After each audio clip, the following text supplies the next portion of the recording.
잠언 6장 20절부터 35절 한 절씩 교독하겠습니다. 내 아들아, 내 아비의 명령을 지키며 내 어미의 법을 떠나지 말고 그것을 항상 내 마음에 새기며 내 목에 매라. 그것이 내가 다닐 때에 너를 인도하며 내가 잘 때에 너를 보호하며 내가 깰 때에 너와 더불어 말하리니. 대저 명령은 등불이요 법은 빛이요 훈계 책망은 곧 생명의 길이라.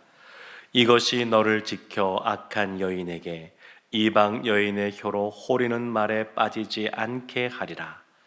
내 마음에 그의 아름다움을 탐하지 말며 그 눈꺼풀에 홀리지 말라. 음료로 말미암아 사람이 한 조각 떡만 남게 됨이며 음란한 여인은 귀한 생명을 사냥함이니라. 사람이 불의 품에 붙고서야 어찌 그 옷이 타지 아니하겠으며 사람이 숯불을 밟고서야 어찌 그의 발이 되지 아니하겠느냐. 남의 아내와 통간하는 자도 이와 같을 것이라. 그를 만지는 자마다 벌을 면하지 못하리라. 도둑이 만일 줄일 때에 배를 채우려고 도둑질하면 사람이 그를 멸시하지는 아니하려니와 들키면 질배를 갚아야 하리니 심지어 자기 집에 있는 것을 다 내주게 되리라. 여인과 간음하는 자는 무지한 자라. 이것을 행하는 자는 자기의 영혼을 망하게 하며 상함과 능욕을 받고 부끄러움을 씻을 수 없게 되나니. 남편이 투기로 분노하여 원수 갚는 날에 용서하지 아니하고 어떤 보상도 받지 아니하며 많은 선물을 줄지라도 듣지 아니하리라. 아멘. 오늘 본문의 말씀에는 음녀라고 하는 악한 여인이 나옵니다. 근데 이 내용은 잠언 2장에도 그 내용이 나오고 5장에도 나오고 오늘 본문에 이어지는 잠언 7장에도 나옵니다. 근데 그 내용이 오늘 다시 한 번 더 좀 더 세세하게 또 강조되면서 나오는데 20절 말씀 보면 이렇게 시작합니다. 내 아들아, 내 아비의 명령을 지키며 내 어미의 법을 떠나지 말고. 아비, 어미라고 하는 것은 지혜자를 말합니다. 그러니까 지혜자의 명령, 지혜자의 법, 그것을 떠나지 말라라는 겁니다. 그래서 이어지는 내용들은 이 지혜자가 하는 말, 하나님의 말씀을 떠나지 말고 그리고 음란함을 피하라라고 하는 그 내용들이 쭉 이어지게 됩니다. 지혜자, 그의 명령과 법을 항상 마음에 새기고 목에 매라고 그렇게 말을 합니다. 그러면서 23절 보면 이것이 곧 등불이요 빛이요 생명의 길로 인도하는 길이다 이렇게 말을 합니다. 저는 부산에서 한 몇 년 있으면서 여러 가지 유익을 누린 것이 있는데 그 중에 하나가 사무실에서 눈을 딱 들어서 고개를 딱 돌리면 광안대교가 보이고 바다가 보이고 오륙도도 보이고 그리고 조그마한 항도 보입니다. 아주 작은 항이 있는데 그 항이 있습니다. 근데 그 조그마한 항구 보면 밖에는 파도가 치고 막 그러는데 그 항구 안에 들어오면 밖에서는 파도가 쳐도 그 안에 있는 배는 늘 안전합니다. 그리고 조금 더 가면 등대가 있는데 늘 등대를 보면서 그런 생각을 하게 됩니다. 야, 주님의 말씀이 우리의 발에, 우리의 길에 등이요 빛이라고 말씀하시는데, 근데 이 등대, 어두운 그런 밤 가운데 바다에서 이 등대를 보고 예전에는 방향을 잡고 육지로 항구로 들어오지 않았습니까? 그러니까 말씀이라고 하는 것이 그런 것이라는 겁니다. 이 세상 살아갈 때 얼마나 이 세상이 음란한 가운데 있는지 모르겠습니다. 그런데 이런 음란한 세상을 헤쳐나갈 수 있는 그러한 길이 있는데, 그것이 바로 이 말씀, 지혜자의 이 명령, 지혜자의 법, 이것을 마음에 새기고 목에 거는 것처럼 늘 가까이 해야 이와 같은 세상의 음란으로부터 벗어나서 하나님이 원하시는 성결한 삶, 생명이 있는 삶, 그러한 삶을 살 수 있다라는 것을 오늘 지혜자가 또 한 번 말하고 있습니다. 그러면서 특별히 이 오늘 본문은 이 음란함에 대해서도, 그 중에서도 특별히 간통에 대해서 이야기를 합니다. 간통, 간음하지 말라에 대해서 말을 하는데, 그 음란함에 대한 내용들이 오늘 쭉 설명들이 되어지게 됩니다. 24절 보면 그 여인을 이렇게 말합니다. 그걸 여인으로 표현하면서 이것이 너를 지켜 악한 여인, 이 음란함에 대해서 악한 여인이라고 표현을 쓰고, 이방 여인, 이 여인은 구원이 없는 이방 여인이라고 말을 하고, 혀로 호리는 말에 빠지지 않게 하리라 하는데, 말로 호리는 특징이 있다는 겁니다. 말로 유혹하는 그러한 이방 그 여인, 악한 여인이 있다, 이렇게 말을 합니다. 그러면서 25절 보면 내 마음에 그의 아름다움을 탐하지 말며 그 눈꺼풀에 홀리지 말라. 그러니까 사람이 어떻게 이 악한 음란한 여인에게 넘어가는 거냐면, 그가 하는 말로 홀릴 뿐만 아니라 아름다움을 탐한다. 이게 능동적인 겁니다. 눈으로 보는 겁니다. 눈으로 보고 그 외모 지상주의가 판을 치는 이 세상 가운데 그 외모의 아름다움에만 집중한다는 겁니다. 그리고 눈꺼풀에 홀리지 말라. 이거는 수동적인 겁니다. 능동적으로 자신의 눈을 들어서 보는 것, 수동적으로 남이 그와 같이 외모를 꾸미고 아름답게 꾸미고 뭐 유혹하는 모습으로 다가올 때 거기에 홀리는 것, 그러지 말라는 겁니다. 근데 이와 같은 모습은 사실 아담과 하와에게서도 볼 수 있었던 모습입니다. 창세기 3장 6절에 이런 말씀이 있습니다. 여자가 그 나무를 본즉 먹음직도 하고 보암직도 하고 지혜롭게 할 만큼 탐스럽기도 한 나무인지라. 여자가 그 열매를 먹고 따먹고 자기와 함께 남편에게도 주매 그도 먹은지라. 그러니까 보는 겁니다. 보암직도 하고 그리고 먹음직도 하고 지혜롭게 할 만큼 탐스럽기도 한, 보는 것에서부터 시작이 되는 겁니다. 보는 것에서부터. 그래서 시선을 아주 잘 관리를 해야 됩니다. 어거스틴이 이런 말을, 아주 유명한 말을 남겼습니다. 우리의 머리에 새가 지나가는 것은 막을 방법이 없다. 그런데 새가 우리 머리에 둥지를 트는 것은 막을 수 있다. 그냥 지나가면서 보는데 아름다운 여인이 있는 것 눈이 갈 수 있습니다. 다만 묵상하면 안 됩니다. 그것을 아름다움에 현혹되면 안 됩니다. 그래서 보려고도 해서도 안 되고, 혹 눈에 들어왔다 한다 할지라도 그냥 스쳐 지나가야지, 그것을 그것에 집중하기 시작하면 문제가 생기는 겁니다. 그래서 26절 보면 이렇게 또 말합니다. 그 음녀라고 표현하면서 그로 말미암아 사람이 한 조각 떡만 남게 됨이며, 아주 가난해진다는 것이죠. 그리고 음란한 여인은 귀한 생명을 사냥함이니라. 생명도 잃게 된다는 겁니다.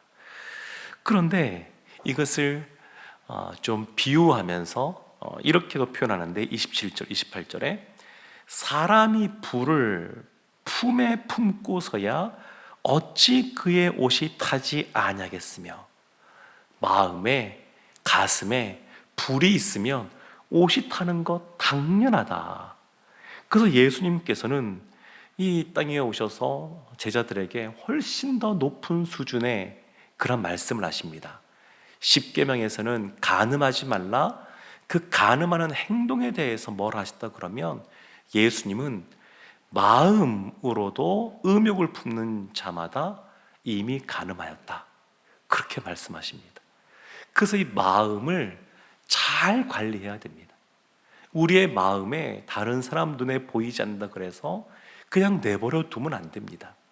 사람이 이 시각이 굉장히 약하고 또 그 소리에 사람이 유혹될 수도 있고 또 남이 모른다라고 해서 그래서 그냥 스스로 마음속에만 그것을 품을 수도 있는데 근데 그래서는 안 된다는 겁니다.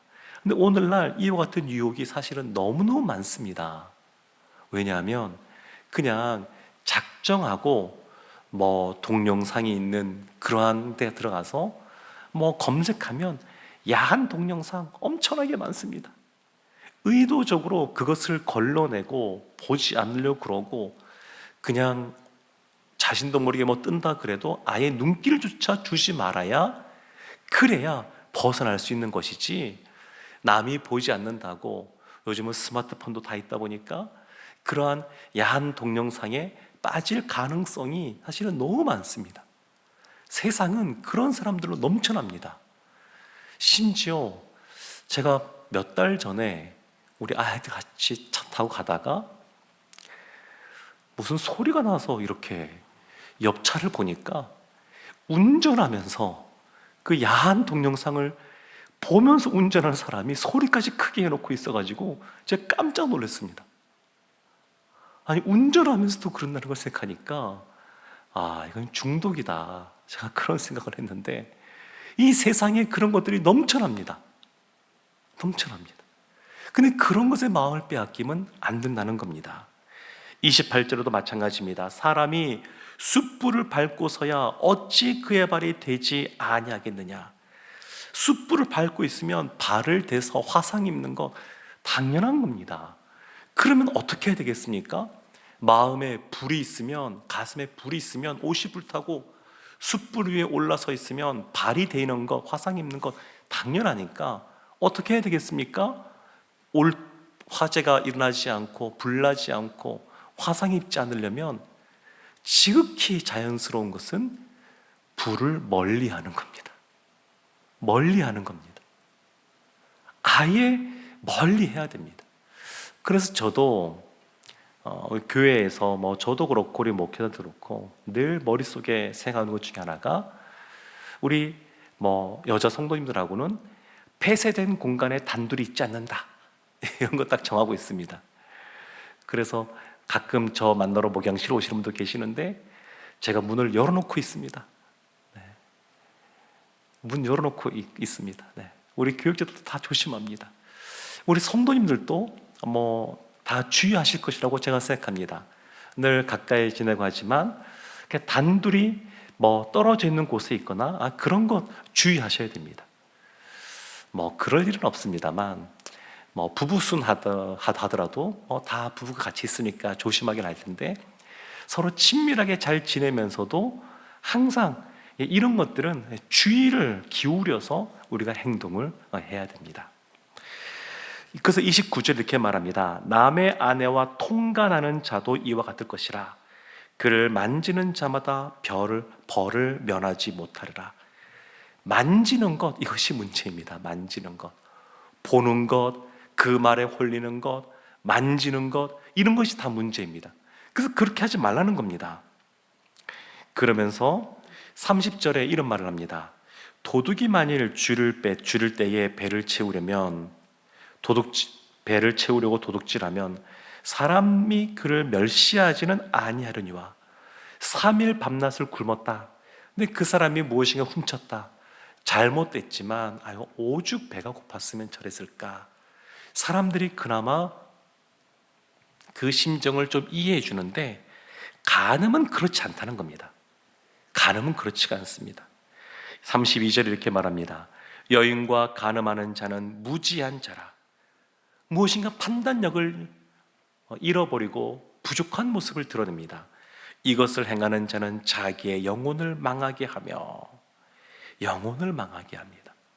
사랑하는 성도 여러분, 34절에서는 남편으로 말미암아 용서받지 못할 것이다 이런 말도 나오는데 간음을 행하는 것 잠깐의 기쁨입니다. 즐거움일 수 있습니다. 그러나 그것은 결국 그 영혼을 망가뜨리는 겁니다. 그 영혼을 생명을 상하게 하는 겁니다. 그래서 이것이 얼마나 중요한지 이 잠언에 여러 번 반복해서 나옵니다. 여러 번. 이 한국 사회 가운데 어느 순간 보니까 이 어쩜 이렇게 이 성윤리가 무너져 있는지, 저는 이제 청년 때부터 주님 앞에서 늘 머무는 시간들이 많이 있다 보니까 세상이 이렇게 변해가는 줄을 몰랐습니다. 그런데 워낙 이렇게 여러 가지 사건, 사고들, 또 통계들 이런 걸 보면 정말 많이 무너져 있구나, 그런 걸 볼 수가 있습니다. 세상이 그렇다 그래서 함께 편승해 가서는 안 됩니다.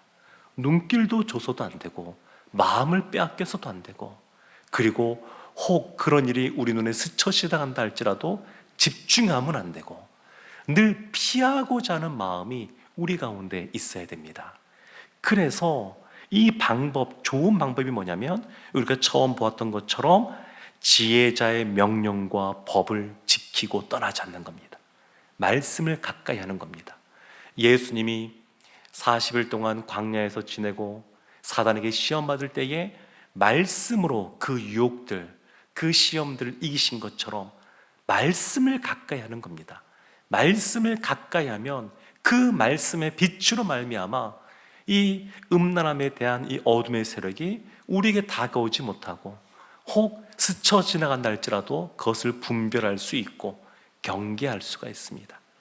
지혜자가 말하고 있는 것처럼 하나님의 말씀을 가까이 함으로 음란함을 피하고 거룩하고 성결한 삶을 살아가는 우리 모두가 되기를 주님의 이름으로 축원합니다. 아멘. 기도하겠습니다. 하나님, 예수님이 말씀하신 것처럼 마음으로부터, 생각으로부터 음란함을 피하고 늘 성결한 삶을 살기를 원하는 저희 모두가 되게 하여 주옵소서. 말씀이 우리의 중심에 있어서 그 말씀으로 말미암아 하나님이 원하시는 거룩한 백성이 다 되게 하여 주옵소서. 예수님의 이름으로 기도합니다. 아멘.